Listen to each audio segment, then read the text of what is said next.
Okay, so today on the podcast, I'm so honored to have you, Nicole. So fantastic. You've got Great to be here. You know what? I'm going to tell you something. The podcast is called Compound Interest, but you know what? You are compound facets.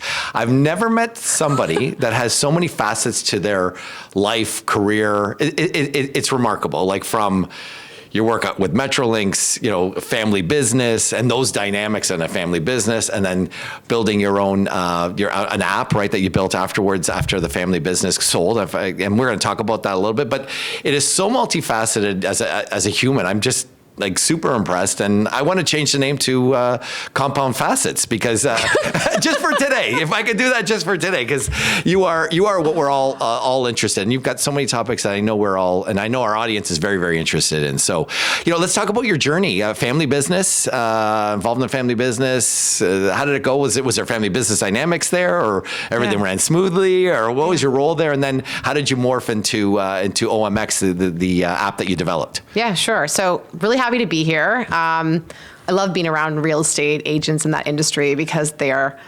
the secret sauce that makes the best entrepreneurs, which is sales. And we'll jump into that later. Yeah, but cool. Yeah. I've always believed that. When I went to university, I went to the University in Western, so close by here. Oh, cool. Went through the business program and was adamant the whole time. There's no way I'm joining my family business. There's nothing you could do to force me to do that. Yeah. So I took this job where it was commission-only sales. The big bonus was I got to travel, so they paid my travel expenses, and I started out in Belgium.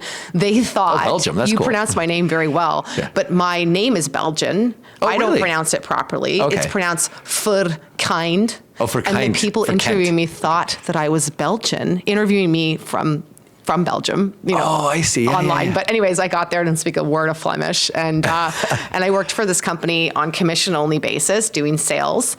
And the first market they had me working in was in the Caribbean. So we were selling these, when you pick up an Economist magazine and there's that insert trying to convince you to go to a country? Yes. We call them country reports. They are advertorials. It's like, please come to... My countries were Bahamas, Barbados, and please come to this country.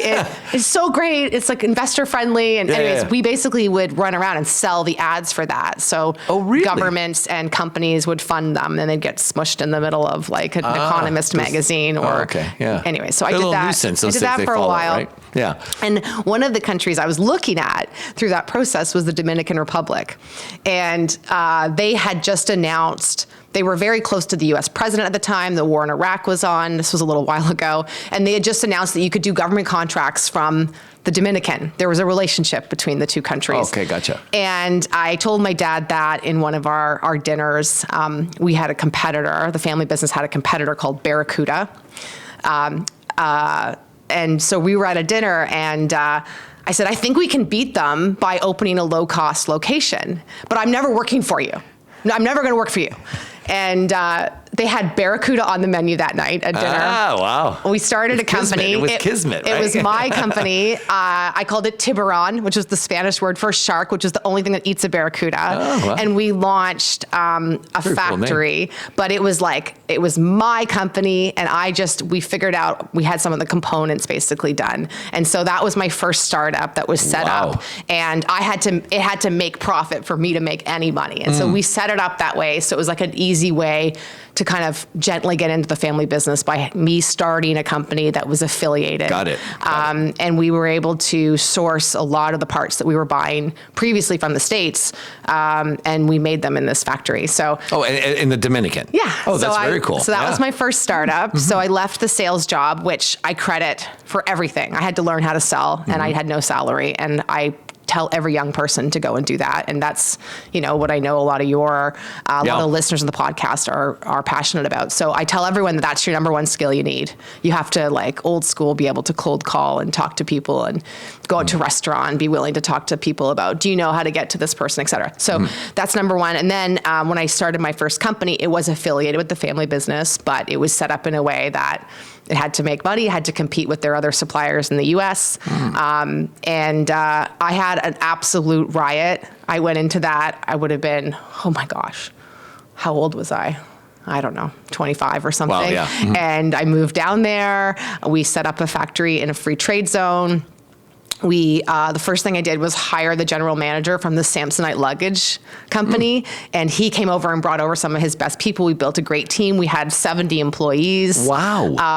And we were rocking for a while. And then we ended up kind of rolling everything together and selling the family business to a private equity fund. Oh, amazing. In 2011. Okay. And then I went and started my first tech company, OMX. OMX, yeah. You called it an app. I referred to it that way, but it's really an application, which is a website, a complicated website. Yes, I guess that's probably the best way to say it. Yep. And so started OMX to solve a problem I experienced, which was whenever you sell into governments, you have to do a ton of reporting on what we call local content. So like, who are your suppliers? Where are they? What percentage are they from that country? Yeah. And so there's really stringent reporting on that. And so we launched, first version of OMX was to just help with this one part of that reporting. And then it really grew and evolved from there. So tell me something. You talk about pain points, and real estate, we have pain points all the time, right? It's a very painful market right now. I don't know if you've been following it, but the pain. I'm in it. I think I mentioned to you, I just sold a house. Yes, it's not sold and closed yet, but yes, I've been in it. Fingers crossed, right? But the thing is, there's these pain points, and so again, how do you tease them out, right? It takes time. And I think, I always tell agents, like, when you sit at the kitchen table, you got to say, why am I here? Like, first question, I think, to a client, or why am I here? Why'd you call me? Like, what's happening? I think teasing out the pain points. So what advice do you have to kind of get to that pain point, get to the heart of the matter, and then with that, then you're able to solve their problem, and then you come back with your own expertise and how you can solve that problem. Like, how do you tease that out? What's some of the skill that you use to do that? I think it's questions, and it's a lot of follow-on questions. It's kind of what you're doing with me right now. Yeah. The best salespeople are really good listeners, which I think is against the historical idea that salespeople are good talkers. I think the best salespeople can ask the right question and then follow on and follow on. And a lot of the times the problems that people tell you they have is not the real problem, right? So there's a problem, they say, and then there's the deeper problem, and you want to solve that one. I'll give you an example. It's completely out there, but when we launched OMX, we started selling this supply chain software solution to, who would you think? The supply chain people, because they're the ones who have to put together the reporting and everything. That's where the problem is. Okay, let's go there. Everyone run that one direction. We're going to call up supply chain folks throughout organizations. Yeah. Then we had to find out through a lot of questions and, oh, really? Why don't you have budget? Well, who has budget? And where is that budget? Where does it live? And when does it get freed up? And why does that mechanism work inside your organization? Like, if you say you don't have budget, like, does it have to go to the board? Or how does the board decide to give more? So it's just so many questions. Then we found out, oh, the real budgets are when large organizations bid on new contracts. Because if there is a government contract coming up that's worth $1 billion, we found out that those companies will free up a couple % in budget just to pursue it. So we said, that's the pot. So now we sell supply chain solutions to the business development teams. And that took us a few years to get there. Yeah. But once we started doing that, then the flywheel really started to roll. But it was that process of asking a lot of follow-on questions. And do you think that people fail because they think they get the answer, and they're just like, they're on the 1 yard line with the question, and they just kind of drop it, and then they just go on with their pitch? I think it's arrogance. Right. I think to be a good entrepreneur, you have to be so confident in yourself. But then I think that a lot of people become too confident, and they become so married to their idea of what things are supposed to look like. Yeah, exactly. And we do that all the time. And in real estate, is so, you just nailed real estate, right? Like, really? The mindset of a realtor, like, or they're chasing the next shiny penny, okay, kind of thing. But it's the next shiny object or what have you, because we don't have pennies in Canada anymore. But anyway, they just think, like, we've always done it this way, and it's saying, and they just can't realize that there is this reset. Use the word pivot. I guess, I was, during COVID, I said we can't use pivot anymore, but you can. Now pivot's okay now, right? It's okay. Yeah, because we all blacked COVID out. Yeah, it didn't even exist. But so you sell OMX, right? And the first thing you think of, you sell it, right? And do you think that do I have a chance at a second or third? Well, at that point, it's probably a third success, right? Yeah. Does that enter your mind, or did that enter your mind at all? I felt a big loss, and then I really wondered what to do. I had this investment entity, so I've had a corporation that invests in startups. Yep. And so I thought, do I raise more money and turn that into a venture fund? And instinctively, I just wasn't sure. And so I said, well, I always think the best advice to people, I hate hockey, I'm sorry, I'm the worst Canadian, but it's like, just get on the ice. Yeah. That's my advice. Just get on there. Things will happen when you're already there. Like, you can't shoot for something if you're sitting on the sidelines wondering what I should do. If you're in the parking lot. No, I hear students, though, they're about to graduate and they just want to take 6 months to think about what they should do. People should do whatever they want to do, but if you want to get out there and be entrepreneurial, you should just get involved in anything. And I'm cutting out this little excerpt so I can give it to my daughter once after she graduates. I just want 6 months to decide. So then So what I did was I started dabbling in other startups. And I started investing in other startups. And I thought, why don't I just do little bits here or there and see what happens? Like an angel investor kind of thing. Yeah, that's what I was doing. So one of the things you have is buggy.ca, right? That was one of my angel investments. Okay, So I invested in that company. Unfortunately, the founder suddenly passed away. You told me that. So I stepped in, and it was B2C when I stepped in during the height of all of that rapid logistics era. You remember capital was free and free flowing. Yep. There was a few other companies in the market, and we ended up pivoting it to something I know very well, which is B2B. So I don't know if that was just because that's where my comfort zone was, but we have done a pivot, and the company is going to come out, and we've got some operational management that's in there, and I'm excited about what's going to happen. But you were B2C, business to consumer, right?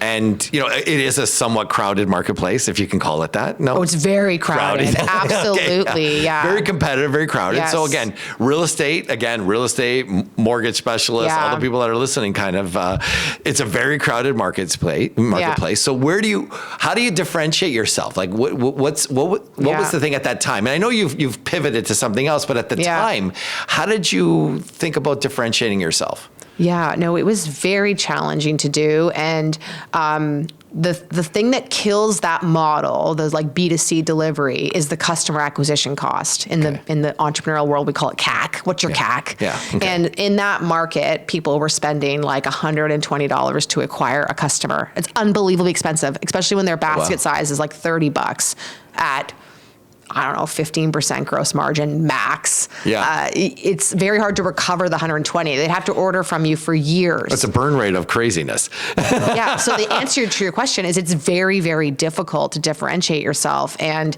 it's a slippery slope because you're just spending enormous amounts of money. London, England was a really exciting market for that world. And at that time in 2020, you could not walk around London, England without seeing a bus with one of the competitors across the whole thing. There was so much spending going on to acquire these customers.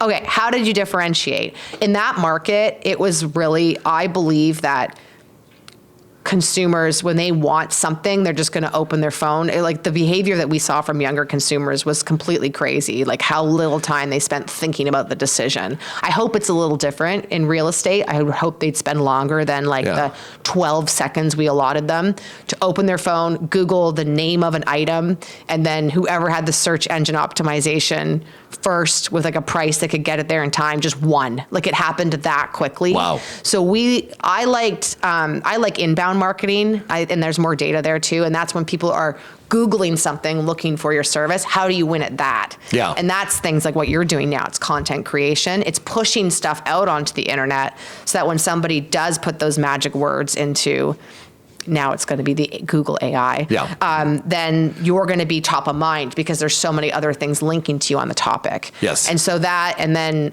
in the case of like the rapid delivery, it's the item itself. And so making sure you just have the right items ready for the fastest. Great segue. Let's talk about AI. Okay.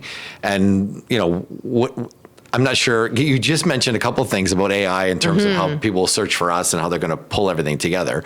So what are those facets? What should realtors, salespeople that are selling a product or mortgage specialists or whatever, what should they be thinking in terms of AI?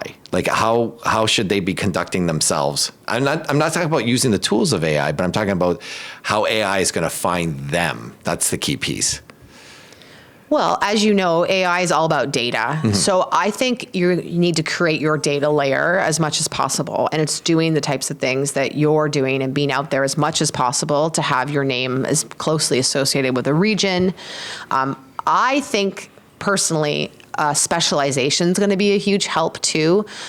So if you have a real estate agent that specializes in just cottages in Muskoka or something, I mean, I know we're in Niagara now, so it's a bad example, but we have maybe cottages you have a realtor that's like a deep specialist in vineyards. And they can build so much content and data associating themselves with that topic, and be in the places where just those folks are, like are there blogs and websites, I'm sure, to people that are growing wine or wine enthusiasts or looking to buy a vineyard. So I think with AI and having everything at our fingertips, I think the name of the game of the future will be about deep expertise and specialization. That's going to be one area.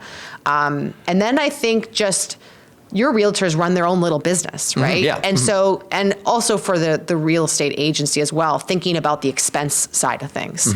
And that's where we've seen AI have a lot of success, is using things like chatbots and tools to fast track the process of closing, the research side. I mean, your tool I used for a while, it was really fun. Oh, yeah. And just finding exactly what you're looking for and using large amounts of data and using AI for that. So I think there's a huge role AI can play to help minimize the amount of like make work that you have to do as a realtor, and then definitely leveraging this new world that we're in on the internet as best as you can to just maximize data about yourself and specialization and just tapping into all those tools that are out there. Well, you know what's interesting too, and I just discovered it. So we put this cool tool on our site about that you can change a room. You could change a kitchen. I absolutely love that tool. Well, the thing is though, but it's addictive. It's totally, it's crack cocaine for real estate websites. But the thing is though, so we have so many photos, 36, 52, I can't remember how many photos, but you're almost going to have to now think of the photos, the first 12 photos should be, because that little tool is there, it's very attractive. You almost have to take the photographs that tool works the best with. Interesting. So it's that subtle shift that I found, which is fascinating, because a lot of times people won't take the dead on of a kitchen perspective, but for it to work amazingly, you need that dead on shot. If it's on an angle, you get, and I'm not saying you just get some veering along. That's really interesting. Is that, so to me now, it's now the photography. Yeah. We have to go to our photographers and change it. Yeah, and I think about the past, all the times I've bought houses, I've always tried to. I think a lot of people do this. They like to buy things that they can visualize, and it's like a fixer-upper. They feel like they're going to get a deal because it doesn't look that great in the moment. But now you don't have to visualize it. No, you don't. The tool just actually shows you with your style. And it's counterintuitive to the way we take photos, because if they take that wide angle shot, it fucks up, excuse the expression. The AI is good, but it's not that good. Maybe it will get better, but I will tell you, I think you're almost going to have a series of photos. Love that. Yeah, and I think that's the way people all have to think of AI too. It's going to really shift. So do you think that this AI is this true revolution in 25 words or less? Agreed that it's a revolution. You just gave a great example. You're allowing people to actually visualize by not having to use their imagination. But I think people should be a little less afraid of it too, because with all the AI tools out there and the chatbots and the things that you can find, I think there's a whole layer of like these management relationship roles that are going to become so much more important, like the personal relationship, if someone's looking to buy a house and they're hiring a realtor and they really want someone to kind of emotionally hold their hand through the process of what they feel is best for their family, given these different variables, et cetera, that personal element, I believe is going to be way more important in the future, because we're going to be living in this world where, I mean, there's going to be robots picking our groceries at some point soon. I mean, Tesla, thank you. So I think that that's going to become even more important. I think that somebody in a role of good judgment is going to have to manage the AI. So AI is not going to take your job, but somebody who knows how to use AI to maximize the output of their role will take your job. Yeah, no, absolutely. And there's so much consumer information, and again, sifting through it all. So if you had to do a split, and I'm not going to hold you to this, but let's talk about the future. What do you see the future in buying real estate? Just, you're a futurist. Give me your thoughts. What do you think? Are we going to have this agent bot that's going to consult for us? And then go ahead. I'll have security on the way out of the real estate office. If it's a bad answer, I'm only kidding. No, seriously. No, really. I do believe that that's probably where it's going. Okay. I do believe that we're going to disintermediate middlemen. Okay, yeah, in cool. general. Okay. So, I mean, obviously there's more value add and there's different roles for real estate expertise, but I do think the Tesla car model, I think is probably the right model. Something goes wrong with my car and I just open the app and I get a service person coming to my house and there isn't this intermediary. Yeah. So I do feel that a lot of sectors, I mean, that's the word we use a lot in startup investment, is what will be disintermediated next? They all take way longer than we think. It's definitely going to take longer than everybody thinks. But I do think that we will get to a place potentially where there's going to be some kind of direct sale opportunity, but there's still going to be a lot of tasks that have to be done, and there's still going to have to be somebody that is able to, an organization that connects those dots. And will the relationship, go back 3 minutes into this conversation. Where I said relationships are everything, and that it's not going anywhere. Yeah, exactly. So then relationships, will they reign supreme? And when you think of the process of buying a home, and there's various last miles in it. Where do you see the agent, that relationship reigning supreme, and the trust? Because don't you think with this barrage of information, right, the trust becomes more important.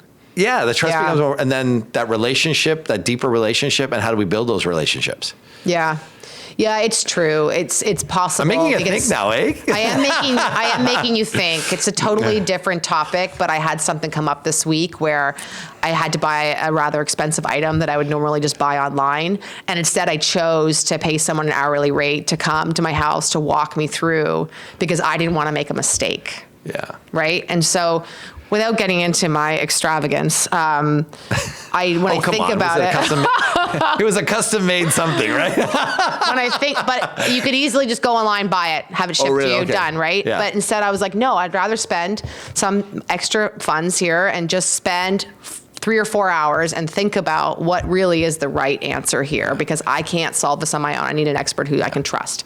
And so a house is way more expensive than an item that I'm thinking of. And so you have a great point that I can't imagine just going out blind and saying that's the one I want. And I think, dear robot, make it happen. Yeah, and I think especially if I think people are going to get more discerning about their acquisitions, big or small. And I think that you're right. I think that rise of that expertise. I always say there's two things that, people want. I don't care what business you're in or whatever, that you're always thinking of them. Okay, and things are very bespoke to that person, that individual, right? And the other piece is that you're an expert in the industry. And to me, look, I don't have my head in the sand about real estate. Yeah, we are going to change. There's going to be things that we're going to morph into something a little different. And you have young consumers coming up that are going to be able to hopefully one day afford a home. Yeah. And these are impatient consumers. We've never seen a consumer like this before. It's like the TikTok consumer. Yeah. This is the attention span of a So squirrel. what do you think about them then? What do you got them coming up? What's advice for those guys coming up? Because they're the next big wave of buyers. How do I get their attention? How do I get them to buy or hire us for our services and things like that? Where do you see that? You have to go to where they are, for sure. Okay. I'm not kidding. They are on TikTok. I mean, they're not using Facebook. That's where the boomers are. Did we last rights on Facebook, right? A long time ago. As soon as my mother signed in, we're I done. had to sign out. So you do need to go where they are. And I will tell you from my experience with Buggy is that they have very short attention spans and they're willing to pay extra for extreme convenience. But I don't know. Like, we know right now that age group can't afford to buy real estate unless their parents are involved. So now I have to ask the question, like, are you selling to their parents? You see, that's Right? a great question. Is that who you're marketing to? Like, if they're the ones paying, they're going to want a trusted realtor to help them with the process. Yeah, and then it's interesting too because I think, well, it's funny because when we have seniors, I've agents that say I've been walking this neighborhood, giving out flyers. We call it geo-farming. This neighborhood, I met so and so, whatever, blah blah blah. Now they're putting him in a home, or he's not, his capacity isn't there, and now the kids, and he always promised to list the house with me, but. And then it's the kid's decision. It's the kid's decision, right? So you're right. Like, that's a very interesting point. Like, I got to be where they are, but then I also have to counterbalance it with them because they are providing the down payment. We just had a thing yesterday where we had someone from Sage, and he said, we're talking some areas, the down payment, it's 40% is gifted, 40% in some areas. I believe it. And he said across the country is 25%. So, I want to talk a little bit of affordability. I know you're involved with Metrolinx and stuff. And I thought, to me, I think like infrastructure to me is I think affordability, and I'm on the home builders board, and we build apartments, and Good on you. And we're in the development gig. But this affordability piece is something that's plaguing us, and they're reducing taxes for first time buyers, but I don't think it's going to be enough, and development charges and all the thing. I feel what Metrolinx is doing, and this, like, we're so far behind, if I can say it, and no disrespect, but I find Canada is far behind, even the US is far behind in terms of transportation. And I know you're a big part of what's going on at Metrolinx, but to me, the affordability piece happens to be, we've got some beautiful areas that people want to live, play. They maybe not be able to work in some of these areas, but they got the live, play piece, and they got great schools, but their work is somewhere else. And I think transportation is our key. Yeah. Yeah, it's definitely Talk big. about that. What just in some of the work at the high level work and things that you're doing at Metrolinx, and we just opened up the station at Centennial, and we're hoping for good things there too as well. And but I think that's going to help some of that affordability, and people want to still live in little houses. They don't want to live in glass boxes. Oh my gosh, I know, right? So how is that part of the mandate, or is that something, or am I just kind of wishful thinking here? It wasn't top of mind. So I joined the board of Metrolinx about a year ago. Yeah. And there is an unbelievable amount of transit that's opening up in this province, and it's amazing. Wow, and I just have to say that it's absolutely going to help with the ability to live outside of the city and commute in to work.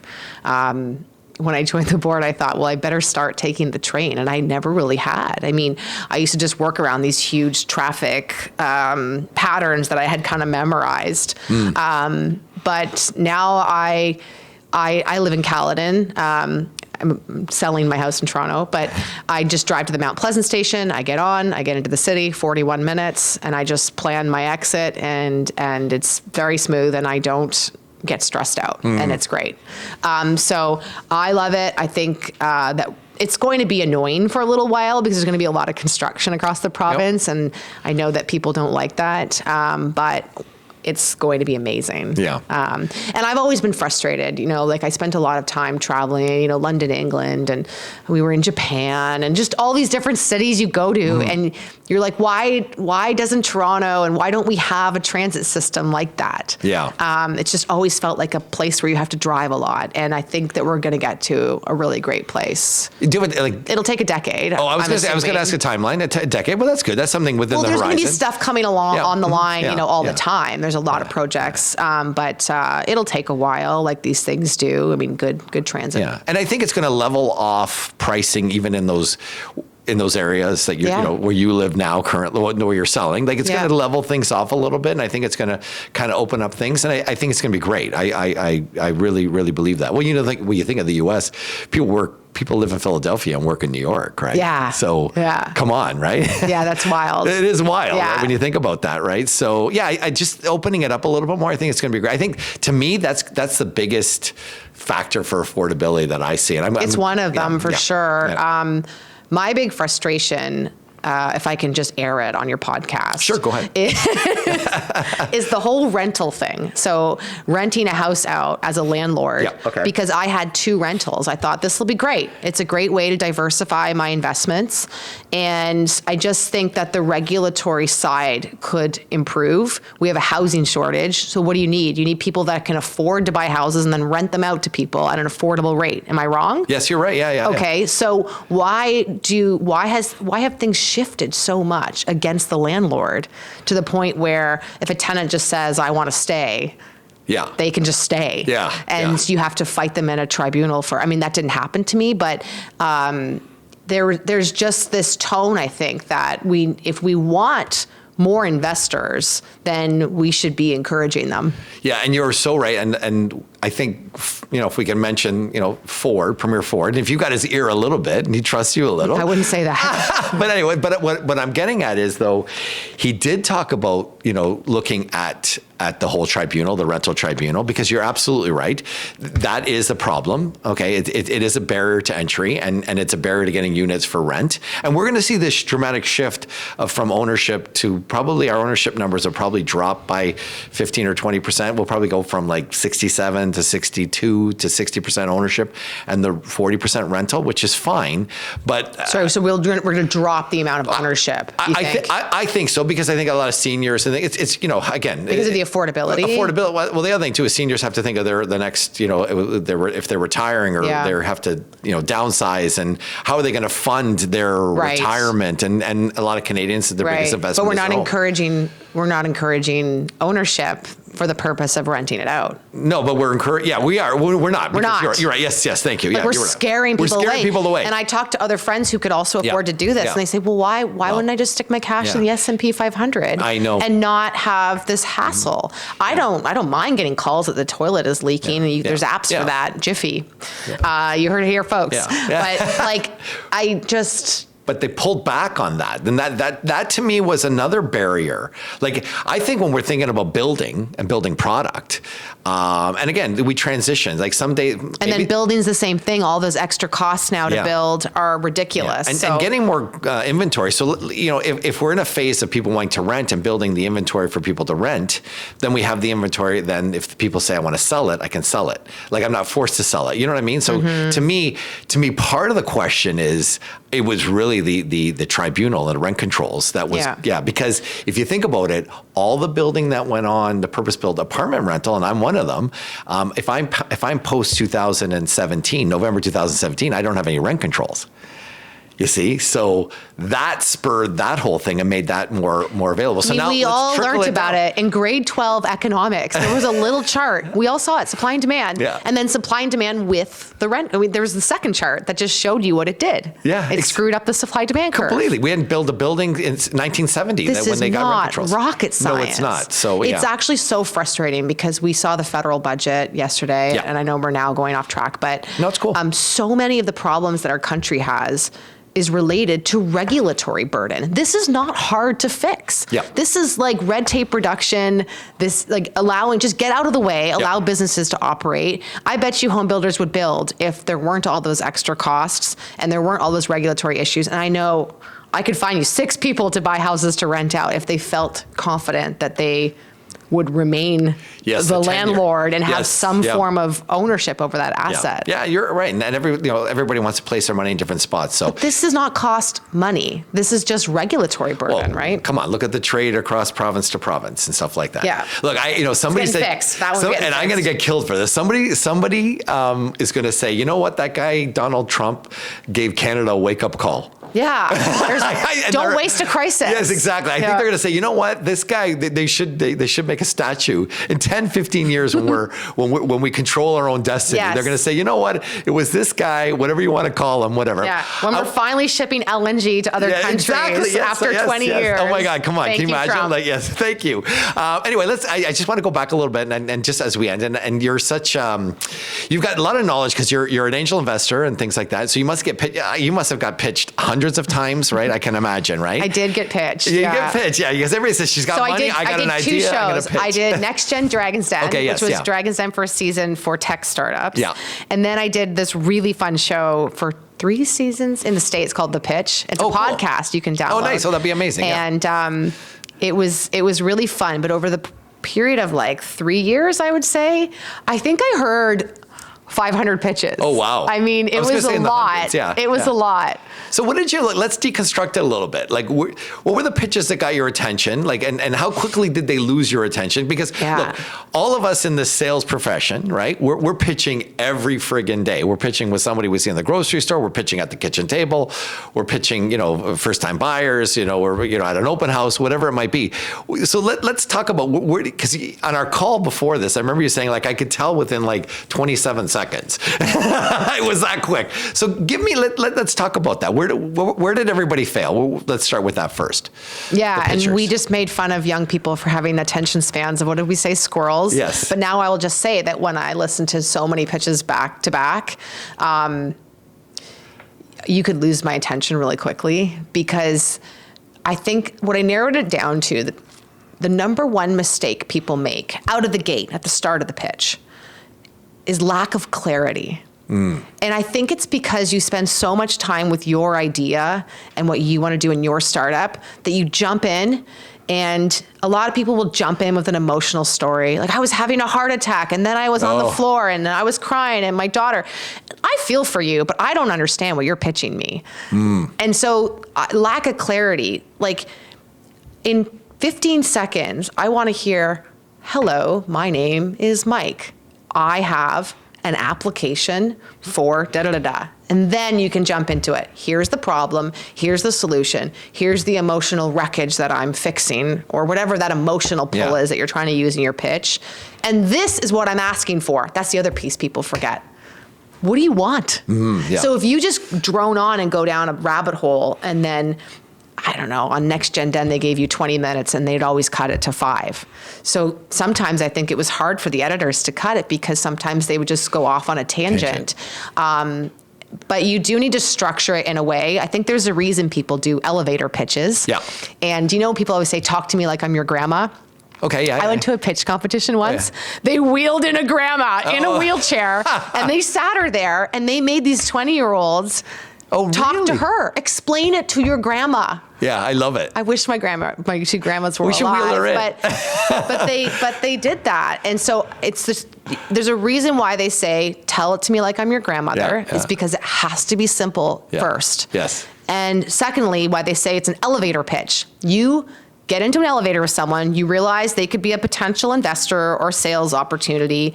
You have like 70 seconds if they're going the whole way up. You don't know how long they're going. And that's another key part about the elevator.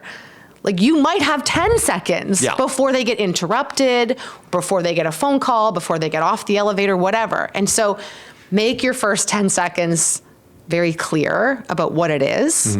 And then you can go through kind of your next parts of your pitch. Gotcha. Yeah. So now we're going to do a little pitch exercise. Oh God. Okay. I'm going to make you sell me this pen. Do you remember for the movie, right? Of course, yeah. No, because you're in the real estate and thing, right? You're selling your house, right? Right. So pitch me now. And again, did you find some flaws in the process in the process? Yeah, there's always flaws in the process. Was there some things that you thought that would, like generic things that you think? I mean, I listed my house in a very tough market. And I felt like I just needed to be patient. And what did you need though? Just patience, or did you need somebody to be there to kind of coach you through it, or? Yeah, no, I needed somebody who knew the market and was going to be there, and expertise in that region. Like, I was living in Caledon. Did you feel you were in the dark? Did you feel in the dark? Never. So your agent was great. Experience. Okay, that's good. No, I'm glad to hear. That's awesome. Yeah. That's good. So coming from you. So first time buyer. Okay. I'm a first-time buyer. You got to pitch me. Okay, sorry. So I'm pitching me. You're going to pitch me. You're going to hate me after this. First-time buyer. Okay, it's simple. First-time buyer. I'm sitting on the fence. Do I do something now? When there's tons of inventory. I'll give you some cues. There's tons of inventory right now. Interest rates at a good little spot, right? Probably best affordability in the last 5 years. Yeah. Okay. Or do I wait for the spring? Yeah. So, I'm assuming we're at a party or something fun. Of course, yeah. So not an elevator. Your first move is like, I'm Nicole and I'm a real estate agent and I live in that area that you live in. So this is what I do. It's clear. And this is my specialization. Yeah. So they know. Perfect. If I were to pitch this person, I would just focus on FOMO. Like that's the key. Is I find fear in general. I do software sales. Like this is a little different, but I find fear actually is more effective than greed. It usually is. Like Okay, to cool. say, Yeah, that's fine. if you You can don't say, use this product, Yeah. like this could be it. So I think that I would focus on. If you wait until the spring, then the prices will be crazy, and Yeah. then you won't be able to get in. So your Gotcha. savings now, there's less inventory, but the savings now would be better. So I'll give you another one. I'll lob another one for you. Okay. Empty nester. Okay. I don't like this. I know. Yeah. I love when you get out of your comfort pitch zone. me, and then I should tell you what's wrong. That's awesome. No, this is more fun. Having you on that. I'm just going to do one more. Okay. Empty nester. Okay. Empty nester. Okay. Got this is their only little nest egg right now. Okay. And, I always tell empty nesters, like, it's better for you to, somebody let's say they're in their 70s. I'm not talking a 55-year-old. I'm talking, let's say 70-year-old empty nester, grandkids, the unknown of health and whatever. And this is their nest egg funding the rest of their lives, their retirement and what have you. Do I sell now, or do I wait for this market to turn around? Could be, I don't know. Yeah, you'd use the same thing. I think the market could get a lot worse. We don't know what Trump's going to do. Exactly. Right? So the tariffs and, interest rates are low-ish now, so take that opportunity to try to sell now. Cool. And the other thing, too, with real estate is they probably have to buy. Maybe they're downsizing. So it's like even if the market is not the best time to sell, it's going to be a great time to buy if they're buying like a condo or something. Maybe they're selling a house and buying a condo. Yeah, true. Yeah. So you just, I think. Well, the condo thing is the market. You're right. The price per square foot is focus fantastic. on how it's going to be easier to get in. Yes. But Yeah. Cool. I like that. Again, you've had some trade experience in your life, if I can draw on it, right? In your mind, your thought now, because some people are saying it's pretty quiet. Like I know that commercial that was out there and whatever, but it's pretty quiet. Do you think they're negotiating something? You think there's something there? I sure hope so.